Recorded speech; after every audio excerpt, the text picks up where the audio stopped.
तो दोस्तों, आज मैं एक्सप्लेन करूंगा हाल ही में ही रिलीज हुई एक बहुत ही बेहतरीन और सच्ची घटना पर आधारित इंडोनेशियन हॉरर मूवी को। ये मूवी वाकई में अंडररेटेड है और काफी बेहतरीन है। इसके अंदर जो ग्रूसम सीन्स हैं वो बहुत ही भयानक हैं। इस मूवी का नाम है सुमाला। उम्मीद करता हूँ कि आपको जरूर पसंद आएगी और मैंने हाल ही में ही नाइट बिच फिल्म को एक्सप्लेन किया है। अगर आपने उसे नहीं देखा है तो जल्दी से देख लीजिए, उसका लिंक आपको नीचे डिस्क्रिप्शन पिन कमेंट में मिलेगा। तो चलिए अब बिना किसी देरी के चलते हैं सीधा वीडियो की तरफ। तो कहानी की शुरुआत 1976 यानी कि 1976 में सैमरंग गांव के जारूगंग मार्केट से होती है, जहां पर हम कुछ बच्चों को भूस से बॉल बनाकर फील्ड्स में खेलने जाते हुए देखते हैं। तभी अब्दी नाम के एक लड़के के पिता बाहर आकर उससे शाम से पहले वापस आने के लिए कहते हैं, जिस पर वो भी मान गया था। जिसके बाद वो शाम तक लगातार अपने दोस्तों के साथ फील्ड्स में खेलता रहता है। लेकिन शाम होने पर उसके साथ के सभी बच्चे घर की तरफ चले गए थे। जल्दी ही अंधेरा भी होने वाला था, लेकिन अब्दी और उसका फ्रेंड जो त्रिस होता है, उनका और खेलने का मन होता है। खेलते हुए अब उनकी बॉल फसल के बीचों बीच चली जाती है। अब्दी तब त्रिस से कहता है कि वो बॉल को कल ले लेंगे, मगर त्रिस अभी ही बॉल को लेना चाहता था, इसलिए वो अब्दी को लेकर फसलों के बीचों बीच चला जाता है। उन्हें बॉल ढूंढते हुए रात हो गई थी, लेकिन उनको बॉल नहीं मिलती। अब्दी एक बार फिर से उससे कहता है कि उन्हें वापस चलना चाहिए, लेकिन त्रिस बॉल के बिना नहीं जाना चाहता था। तभी उनको ऐसा लगता है कि जैसे फसलों के बीच में कोई हो, और जब वो उस तरफ जाते हैं तो वहाँ पर एक डीमन जैसी बच्ची त्रिस के बॉल को लेकर खड़ी हुई थी। उसको देखने के बावजूद भी त्रिस को अपनी बॉल की पड़ी होती है और वो उस लड़की के पास जाने लगता है। ऐसा लग रहा था जैसे उस लड़की ने उसे हिप्नोटाइज सा कर लिया हो। फिर जब अब्दी उसके पीछे जाता है तो वो देखता है कि उस लड़की ने एक पत्थर से त्रिस के सर पर वार कर कर उसे मार दिया था, जिसको देखकर अब्दी जल्दी ही भागकर गांव वालों को बुलाकर लाता है। अब शॉकिंगली उस जगह पर त्रिस की बॉडी नहीं थी, लेकिन वहाँ ढेर सारा खून पड़ा हुआ था। तभी कुछ गांव वालों को रिवर के पास कुछ दिखाई देता है,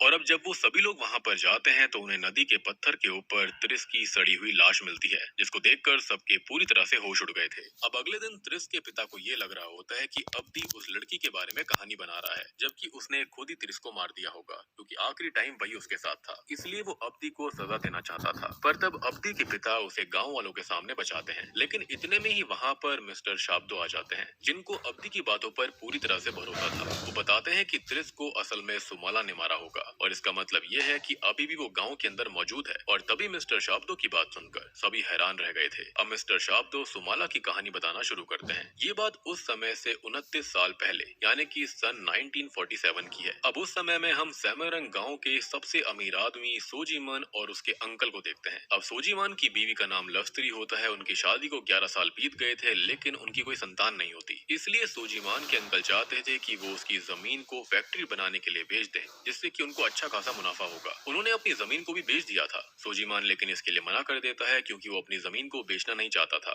उसके खानदान की वो निशानी थी। पर तब उसके अंकल उसको धमकाते हैं, ये कहते हुए कि ये जमीन जो है वो हम संकारा परिवार की है और उनका भी इस जमीन पर हक है। और क्योंकि सोजीमान की खुद की कोई भी संतान नहीं थी, इसलिए जल्दी ही वो उस जमीन को अपने अंडर में करने वाले थे। अब सोजीमान को ये सुनकर बिल्कुल अच्छा नहीं लगता, और जब वो अकेले में अपनी बीवी लस्त्री से बात करता है तो वो उससे साफ साफ कह देता है कि अगर वो 1 साल के अंदर अंदर उसे कोई बच्चा नहीं दे पाई तो वो दूसरी शादी कर लेगा। लस्त्री इस बात से काफी ज्यादा परेशान हो जाती है और रोने के लिए बाहर चली जाती है, जहाँ पर उनके घर के बाहर मौजूद एक शेड में दो वर्कर्स बात कर रहे थे, जिनकी बातों से लस्त्री को ग्रैंड माँ तुकीना के बारे में पता चलता है, जो कि किसी भी लेडी को प्रेग्नेंट करवा सकती थी। उनके टोटके नुस्खे काफी खतरनाक थे। अब उनके बारे में जानने के बाद लस्त्री तुकीना के पास जाने का डिसाइड करती है और अपने ही घर में काम करने वाली एक लेडी आंट सम के साथ तुकीना के घर की तरफ जाने लगती है। तुकीना के घर जाने के लिए नदी को क्रॉस करना पड़ता था, जिसको यान्तो नाम का एक आदमी ही क्रॉस करवाया करता था, और अभी वो लस्त्री और आंट सम को भी वो रिवर क्रॉस करवा कर तुकीना के घर पर छोड़ देता है। तुकीना के घर के अंदर लस्त्री अकेले ही गई थी। तब तुकीना उसको साफ बता देती है कि उसकी शक्तियाँ अलग हैं। वो काले जादू का इस्तेमाल करती है, जो कि उसको डेविल से ही मिलती हैं। तुकीना उसको प्रेग्नेंट तो करवा सकती थी, लेकिन इससे लस्त्री डेविल के साथ एक शर्त से बंध जाती। उसको ट्विंस लड़कियां पैदा होंगी, जिसके अंदर एक तो इंसान की बेटी होगी जो कि सुंदर और काइंड होगी, लेकिन दूसरी डेविल की बेटी होगी जो कि बदसूरत और खतरनाक होगी। लस्त्री के सामने शर्त यही थी कि उसे उन दोनों बच्चों को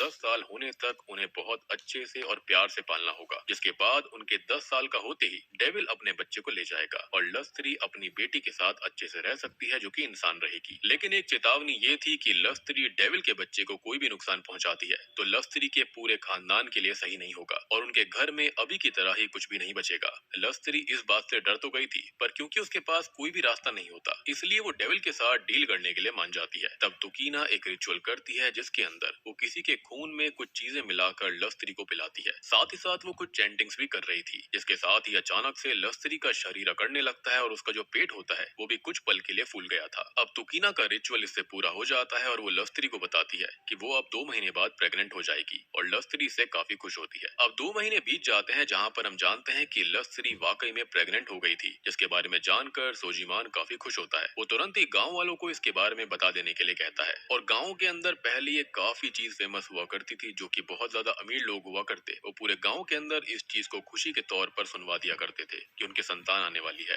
खैर अब वो लास्त्री के साथ अपने बच्चों का नाम सोचने लगता है और उसने एक बच्ची का नाम सुमाला और दूसरी बच्ची का नाम कुमाला सोचा था, क्योंकि जैसा कि यहाँ पर बताया गया था कि उसे ट्विंस होने वाले थे। जिसके बाद हम सीधे लास्त्री की बेदिंग सेरेमनी को देख पाते हैं और अब वो दिन आ जाता है जब लास्त्री की डिलीवरी होनी थी। तब उसे अपने रूम के सोफे के ऊपर डेविल भी बैठा हुआ दिखाई देता है। अब पहली बच्ची के पैदा होने पर वो बच्ची एकदम शांत थी, जिसको देखकर सबको लग रहा था कि वो खत्म हो चुकी है, लेकिन इस बारे में वो अभी लास्त्री को ना बताकर उसे और पुश करने के लिए कहती है। जिसके बाद एक और बच्ची पैदा होती है जो कि दिखने में काफी डरावनी थी और डिफॉर्म भी लग रही थी। उसके रोने की आवाज सुनकर सोजेमान अंदर आता है और सबसे पहले तो वो अपनी मृत बच्ची को देखता है, जिसको देखकर वो काफी परेशान हो गया था। पर अब जब वो अपनी जिंदा बच्चे के पास जाता है तो उसको देखकर वो और ज्यादा गुस्से में आ गया था, क्योंकि वो दूसरी बच्ची डिफॉर्म पैदा हुई थी, यानी कि वो डेविल की बच्ची थी। ये देखकर वो तुरंत ही बाहर से एक बड़ा सा डैगर लेकर आता है और उस डिफॉर्म्ड बच्ची को जान से मारने लगता है। लास्त्री उसको रोकने की भी कोशिश करती है, क्योंकि वो जानती थी कि उसने डेविल के साथ डील करी थी, लेकिन सोजेमान को डेविल की डील के बारे में कुछ पता ही नहीं था और वो उसे जान से मार डालता है। लेकिन तभी अचानक से वो दूसरी बच्ची जो कि अब तक शांत थी, वो अचानक से रोना चालू कर देती है। अब सोजीमान इस चीज से काफी खुश हो गया था और वो सुकीर से इस बारे में गांव वालों को बताने के लिए कहता है, जिसके साथ ही अब कहानी 3 साल आगे यानी कि 1950 में आती है, जहाँ पर हम देखते हैं कि वो जो बच्ची जिंदा बच गई थी उसका नाम असल में कुमाला रखा गया था, लेकिन वो लेफ्ट साइड से डिसेबल्ड होती है। इवन 3 साल की होने के बावजूद भी वो सही से नहीं बोलती थी। सोजेमान और लस्त्री इस बात से परेशान रहा करते। उस वक्त हम सोजेमान के कुछ रिश्तेदारों को उसके घर पर बैठा देखते हैं। उन लोगों की बातों से हमको पता चलता है कि सोजेमान भी बचपन में डिफॉर्म पैदा हुआ था,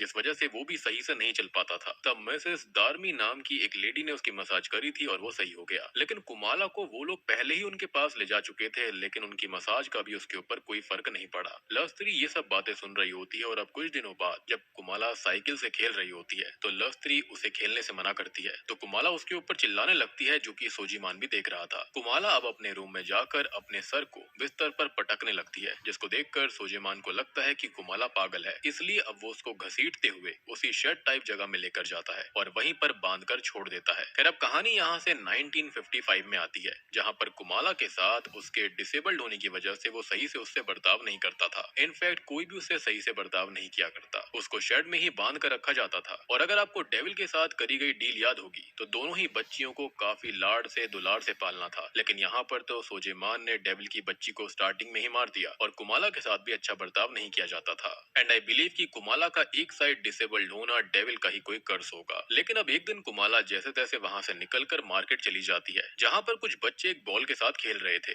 जो कि जैसे ही कुमाला को देखते हैं तो वो उसकी डिसेबिलिटी का मजाक बनाने लगते हैं और उसको काफी ज्यादा मारते भी हैं। अब सोजीमान और लस्त्री ये सब दूर से देख रहे थे, लेकिन वो उसकी हेल्प नहीं करते, जो कि मेरे ख्याल से काफी गलत था। और कुमाला बस खड़े खड़े रोती रहती है, तो गुस्से में सोजीमान उसको पकड़कर वापस शेड में लाता है और सुकीर से अपने हंटर को मंगवाता है। असल में सोजीमान ने कुमाला को बाहर जाने के लिए काफी बार मना किया था, लेकिन कुमाला आज भी मार्केट में चली गई। अब आंटी सम, जो कि सच में कुमाला से काफी प्यार करती थी, वो सोजीमान से बहुत मिन्नत करती है कि वो उसको ना मारे। लस्त्री भी सोजीमान को रोकने की कोशिश कर रही थी, लेकिन वो किसी की नहीं सुनता और वो कुमाला को हंटर से बहुत बुरी तरह से मारता है। फिर बाद में जब आंट सम उसके दवाई लगा रही होती है तो कुमाला बस रोए जा रही थी। उस बेचारी को तो समझ में नहीं आ रहा होता कि उसने गलत किया क्या। तब उसको शांत करवाने के लिए सम उसको पियानो बजाने के लिए कहती है और उसको एक डॉल भी देती है, जो कि उन्होंने कुमाला के लिए खुद बनाई थी। यानी कि आज कुमाला का 8वां बर्थडे होता है। कुमाला भी उस डॉल को देखकर काफी ज्यादा खुश हुई थी। अब आगे रात में जब वो डॉल को लेकर सो रही होती है, तब कुमाला को उसके रूम की अलमीरा से किसी की आवाज आती है, जो कि कोई और नहीं बल्कि उसकी दूसरी बहन सुमाला की स्पिरिट थी। वो कुमाला को बताती है कि वो उसकी ट्विन सिस्टर है, जिसके पैदा होते ही उसके पेरेंट्स ने उसको जान से मार दिया, जबकि ये चीज सोजेमान ने करी थी। और इसका रीजन वो बताती है कि वो सुंदर नहीं थी, जिसके चलते ऐसा करा गया। अब कुमाला शुरुआत में तो सुमाला की स्पिरिट से डर रही होती है, लेकिन तब सुमाला उससे सही से बात करती है और उससे वादा करती है कि वो उसको नुकसान नहीं पहुंचाएगी, उल्टा उसे बचाएगी, क्योंकि वो उसकी बहन है। और इतना कहकर उसने कुमाला को गले लगा लिया था। कुमाला को भी इससे काफी अच्छा लगता है, लेकिन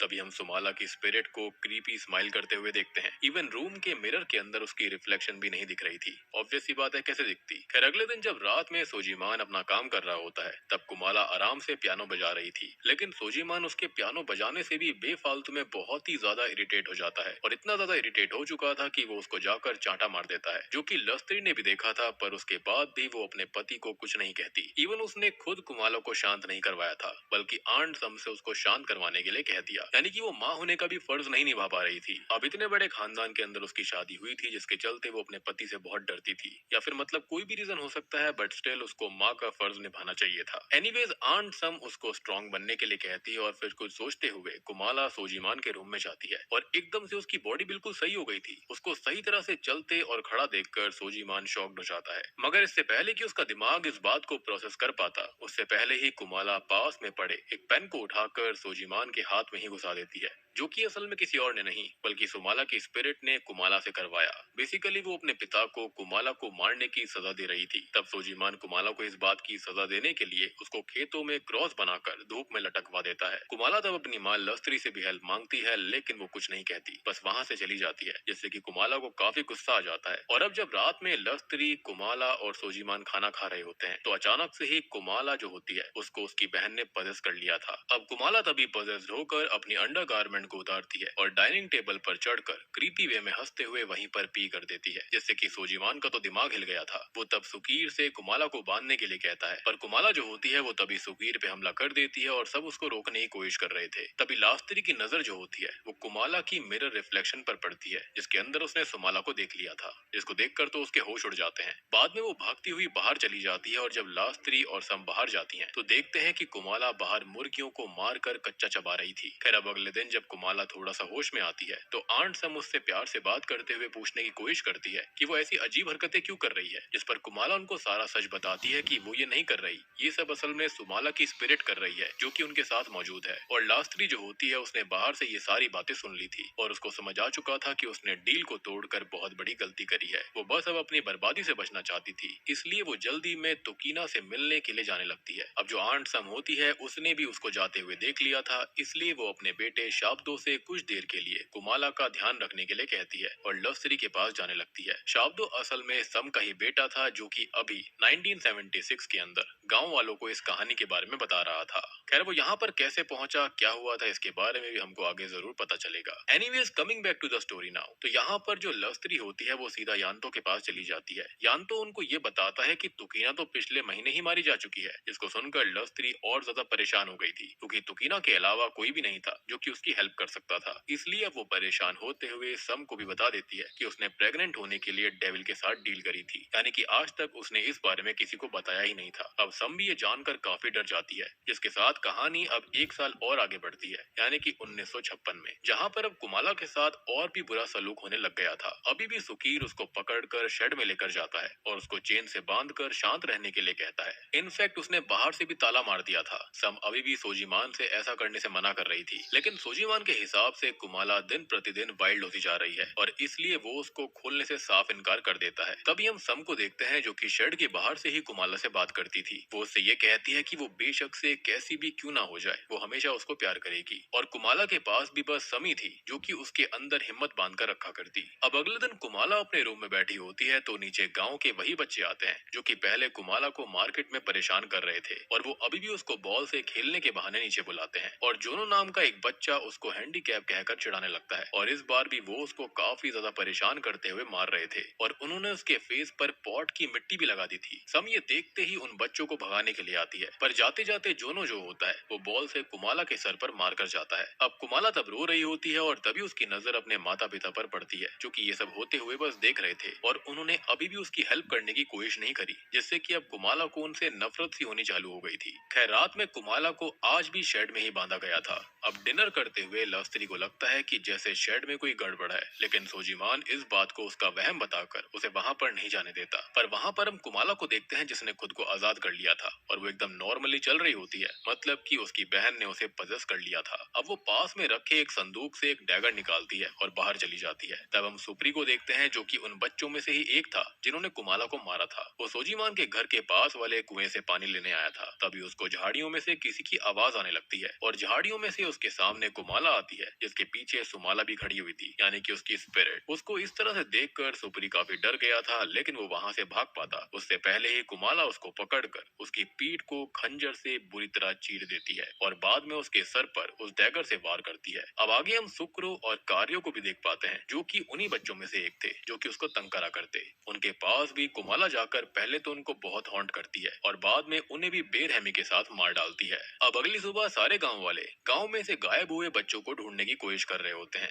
लेकिन किसी को ना तो कोई बच्चा मिलता है ना ही उनकी लाश, और इसलिए वो अगले दिन दूसरे गांव में जाकर देखने का डिसाइड करते हैं। और तब तक के लिए सभी बच्चों को सूरज ढलने के बाद घर से निकलने से मना कर दिया गया था। अब इस बारे में जोनो और उसके बाकी साथी भी बात कर रहे होते हैं। उन्हें लग रहा था कि शायद सुक्रो, कार्यो और सुप्री प्रैंक कर रहे हैं, इसलिए वो 3 दिन से बस बॉल लेकर गायब हैं। उस समय वो लोग एक घर में अकेले ही बैठे हुए थे, तभी घर के बाहर कुमाला एक बॉल लेकर आती है और उसे दरवाजे के पास छोड़ देती है उन्हें मॉक करने के लिए। अब जोनो और बाकी सब उसको फिर से परेशान करना चाहते थे, लेकिन जब वो बाहर जाकर उसको परेशान करने के बारे में सोचते हैं, तब एक बच्चा उसके हाथ में उसी डैगर को नोटिस करता है, लेकिन कोई उस बारे में ज्यादा नहीं सोचता और वो लोग कुमाला की तरफ बढ़ने लगते हैं। लेकिन हम जानते हैं कि कुमाला पजल्ड हालत में पहले से ही उन लोगों से रिवेंज लेने के लिए तैयार थी। अब वो गुस्से में आकर उनके ऊपर हमला कर देती है और एक एक करके सभी बच्चों को बहुत ही बेरहमी के साथ मार डालती है। फिर अगले दिन जब गांव में सब बाकी बच्चों को भी ढूंढ रहे होते हैं, तब सबसे पहले तो उन्हें सुक्रो और कार्यो की लाश पत्तों के बीच में मिलती है, जिसके पास कुमाला की वही डॉल पड़ी हुई थी जो कि उसको आंट सम ने बना कर दी थी। वहीं सम भी आज जब कुएं से पानी निकाल रही होती है, तो वो पानी के अंदर खून को देखकर डर जाती है। फिर जब सुकीर वहां पर आकर चेक करता है, तो उन्हें भी वहां पर सुप्री की लाश मिल गई थी, जिसको देखकर सोजीमान बहुत ही ज्यादा शॉक्ड रह जाता है।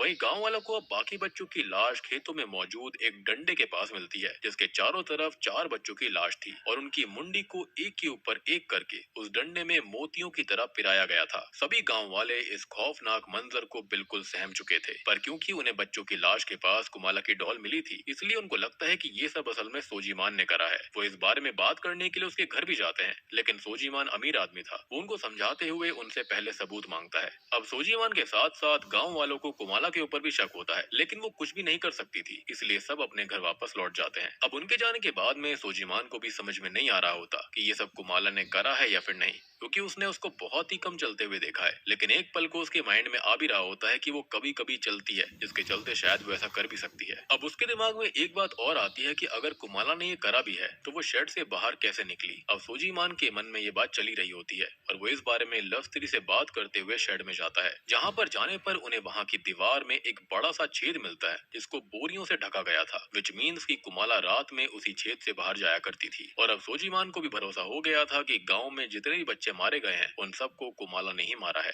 पर तब लस्त्री उसको बता देती है कि ये सब असल में कुमाला ने नहीं किया, बल्कि सुमाला की स्पिरिट ने करा है, और लस्त्री ने भी उसको अपनी आंखों से देखा था। अब सोजीमान तो ये सब सुनकर बिल्कुल दंग रह जाता है। सबसे पहले उसके सामने तो वही विजन आता है जब उसने सुमाला को पैदा होते ही जान से मार दिया था, और अब वो इस बारे में बात करने के लिए कुमाला के पास जाता है। पहले तो वो उसको कुछ नहीं बताती, पर जब सोजीमान उससे वादा करता है कि वो उसको कुछ नहीं करेगा, तो कुमाला उसको बता देती है कि हाँ, ये सब सच है और ये सब सुमाला की स्पिरिट ने ही उसको पजस करवा के किया। वो कहती है कि उसने उसे काफी रोकने की कोशिश करी थी, लेकिन वो नहीं मानी। अब कुमाला अपने पिता को बताती है कि सुमाला की स्पिरिट ने उससे वादा किया है कि वो उन इंसानों को जिंदा नहीं छोड़ने वाली जो कि उसको परेशान करते हैं। और सोजीमान ये बात सुनकर कुछ सोचते हुए जल्दी से नीचे जाता है। नीचे जाकर वो सुकीर से कुमाला को शेड के अंदर शक्ल करने के लिए कहता है, यानी कि उसको और ज्यादा टाइटली बांधने के लिए कहता है, और वो खुद मिस्टर कुसनो के पास जाने लगता है, जो कि असल में काइंड ऑफ शेमन थे, जो कि कुमाला को सुमाला से अलग करने में हेल्प कर सकते थे। अब सुकीर ने कुमाला को बांध दिया था और कुमाला अभी रो रही होती है और उसको समझ में नहीं आ रहा होता कि ये सब हो क्या रहा है। तब आंट सम उसके पास आकर उसे शांत करवाती है, उसको संभालती है। अब रात में कुमाला का 9वां बर्थडे भी था और वो आंट सम से इस बार गिफ्ट में यही चाहती थी कि वो उसे छोड़कर चली जाए, क्योंकि कुमाला को सुमाला ने बता दिया था कि वो 12 बजते ही उसको पजेस कर लेगी और अपनी मौत का बदला लेगी। ऐसे में कुमाला नहीं चाहती थी कि वो पजेस होकर आंट सम को भी नुकसान पहुंचाए। अब सम जो होती है वो वैसे तो उसे छोड़कर नहीं जाना चाहती थी, पर वो कुमाला के जिद करने पर मान जाती है और तुरंत ही अपने बेटे शाब्दो को वहां से लेकर निकल जाती है। शाब्दो उनसे जानने की भी कोशिश कर रहा था कि वो सोजीमान के यहाँ पर काम को क्यों छोड़कर जा रहे हैं, लेकिन अभी सम शाब्दो को कुछ नहीं बताती। और अब थोड़ी देर के बाद में सुकीर कुमाला को खाना देने के लिए शेड में आता है, लेकिन कुमाला को वो खाना अच्छा नहीं लग रहा था। सुकीर तब उससे सही से बात भी नहीं करता, इसलिए कुमाला उसके सामने ही एक कॉकरोच को पकड़कर उसको खाने लगती है, जो कि उसको वाकई में अच्छा लग रहा होता है, जिससे कि थोड़ा घिन महसूस करते हुए सुकीर वहां से चला जाता है। वहीं सोजीमान भी अब कुसनो के पास पहुंच गया था, जिसको अब वो सारी बात बताता है और कुसनो अपने पास में ही पड़े हुए पॉट के ऊपर कुछ चैंटिंग्स करता है और उस पॉट में तुकीना के द्वारा करे गए रिचुअल के बारे में पता चल जाता है। साथ ही साथ उसे डेविल के साथ करी गई डील के बारे में जानकारी मिल गई थी और जब सोजीमान उससे अब कुमाला को बचाने और सब कुछ सही करने के बारे में पूछता है तो कुसनो की आंखें अचानक सफेद हो जाती हैं। वो बताता है कि डेविल अपने बच्चे के मारे जाने की वजह से काफी ज्यादा गुस्से में है, यानी कि सुमाला की मौत की वजह से, और आज रात में सुमाला हमेशा के लिए कुमाला को अपने वश में कर लेगी। इसके बाद जैसे ही वो सही होता है वैसे ही वो सोजीमान को अपना एक डैगर देता है जो कि सुमाला की शक्तियों को कम करने वाला था। जिसके बाद में सोजीमान को कुमाला को कमजोर करके उसे कुसनो के पास लेकर आना था और कुसनो उसके ऊपर रिचुअल परफॉर्म करता। पर वो सोजीमान को चेतावनी भी देता है कि अगर चीजें हाथ से निकलने वाली हो तो उसको उसी डैगर को सुमाला यानी कि कुमाला के दिल में मारकर उसे खत्म करना पड़ेगा, क्योंकि वो लोग ऐसे ही डेविल के बच्चे को लिविंग लोगों की दुनिया में नहीं छोड़ सकते, उसे दोनों को ही खत्म करना होगा। सोजीमान इस पर मान जाता है और डैगर लेकर अपने घर की तरफ जाने लगता है। वहीं सुकीर जब रात में सो रहा था तभी उसको कुमाला की आवाज आती है, जिसने खुद को फिर से आजाद कर लिया था। ऑब्वियस सी बात है, उसको पजेस कर लिया गया। वो सुकीर के घर के बाहर आकर रोने का नाटक करती है। जब सुकीर उसको पकड़ने की कोशिश करता है